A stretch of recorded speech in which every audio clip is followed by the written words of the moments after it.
Hey guys, welcome back to another Fallout 4 video. Today we got some amazing and new mods that you probably can and probably should be trying after the next gen update.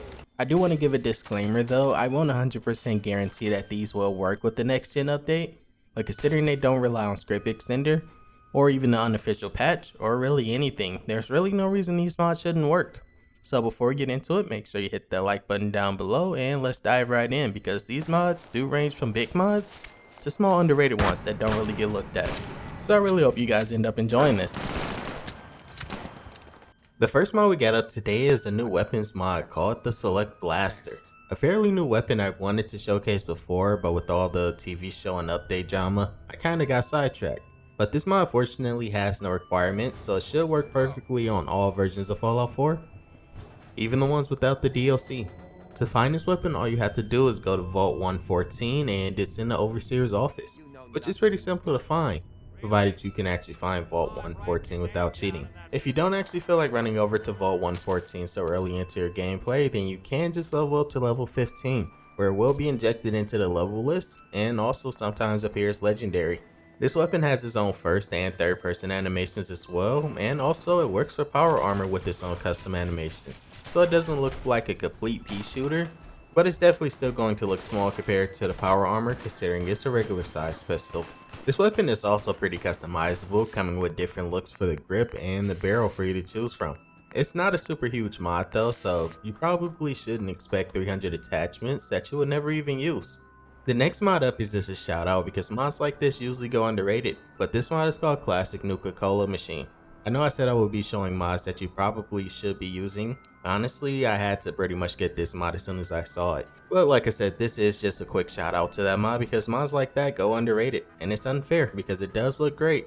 The next mod up is a massive quest mod called the Attack of the Lobotomites. If I mispronounced that, I give you full permission to bash me in the comments. Not that you needed permission anyway. But this mod adds a quest about an hour long based on the mod description, with also multiple endings. I decided to do a showcase for this because maybe people were too afraid to actually try this because 45,000 downloads for this type of mod is a little low because the size is about 1 GB, so I figured that's what was keeping people away.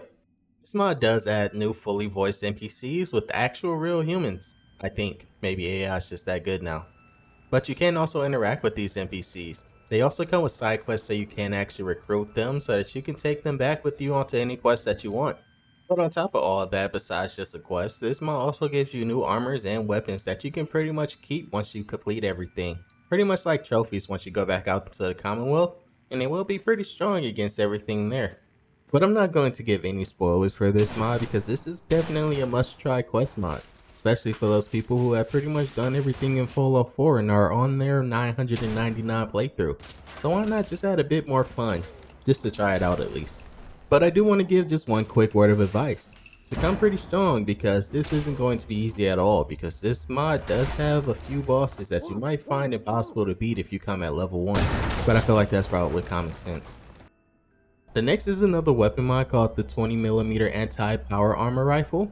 I'm not going to lie, that was kind of like a tongue twister, it took me a few tries, but this weapon is like a sniper meant for long range when you notice a power armor. And I'm glad we're starting to get more sniper rifles. Everyone's so focused on regular rifles or pistols, not that I hate them because I do use a lot of them, but I prefer the stealth approach of Fallout 4. And that means snipers, even though stealth sucks in this game.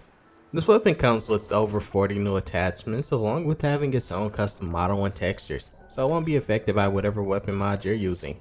And on top of all that, it has its own custom animation, which is also beautiful in my opinion because animations in this game also suck. Unfortunately though, this mod does require munitions, which does require script extender. But if it didn't require munitions, it would work on the newest version of Fallout 4, so that's pretty much its only downfall right now. But honestly, downgrading isn't even really that hard, especially if you have the Steam version. But to get this, you can either wait until level 50, which is actually insane and is actually long enough to forget you even have this installed, or you can go and risk your life and find a unique variant, which is in a glowing sea. Okay, I promise this is the last weapon mod, or at least I think it is. But I'm making up for lost time here, that's why it's like this. But this mod is called the Soviet Nagant 1895 Revolver. I would actually include other weapons from weaponry expansion, but those weapons require munitions which require script extender. So I can't include them because you guys can't use them for a while. But this revolver comes in two variants, the single action and the double action. This weapon isn't too fancy by any means though, but it is definitely unique in its approach. There isn't any unique variants though around the Commonwealth, which is something I'm kind of getting used to, but that isn't here. But that's perfectly fine because instead we can craft it at a chem station, and the name for it under the chem station is pretty obvious once you see it.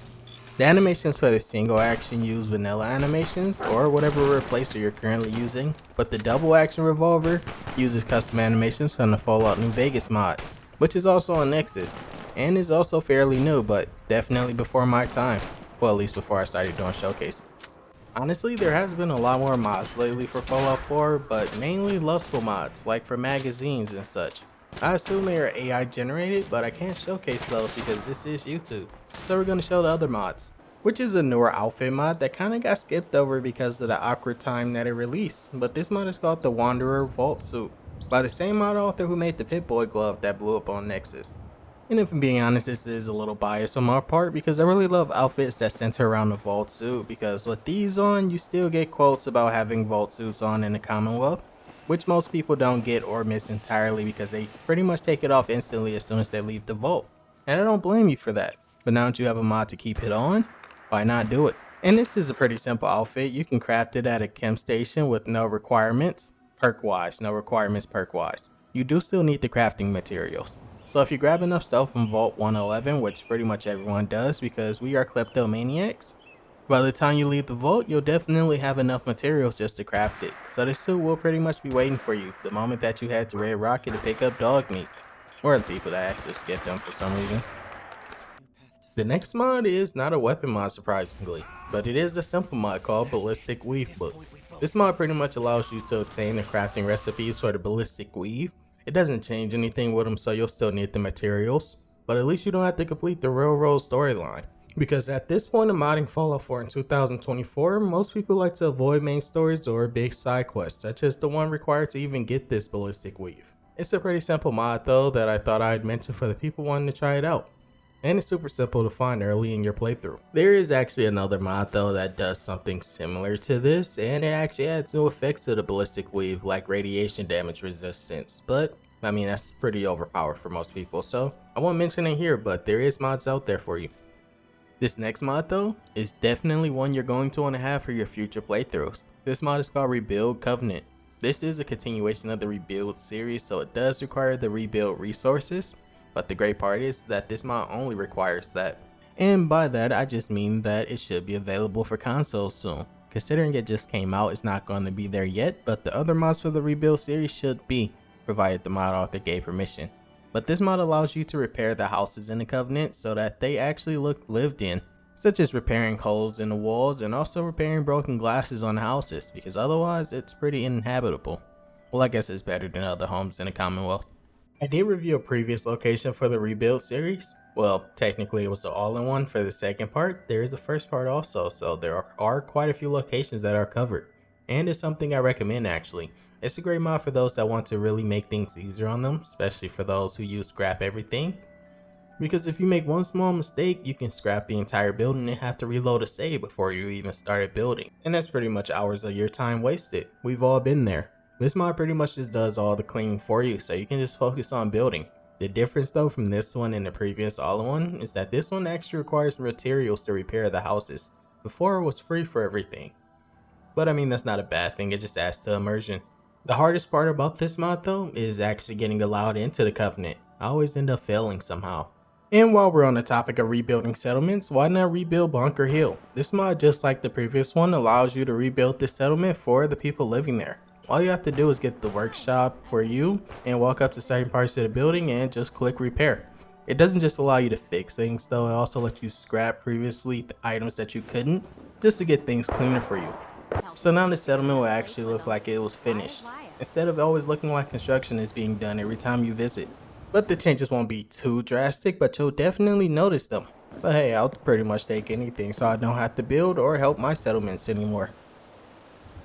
Okay, before we move on to this next mod, I wanted to give a warning that there is spoilers included with this mod by default. If you don't want that, then turn away right now.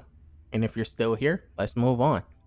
This next mod is called SynthVision. Are They Among Us? This mod has a custom piece of hardware called SynthVision that allows for known synths in Fallout 4 lore to be seen as a synth.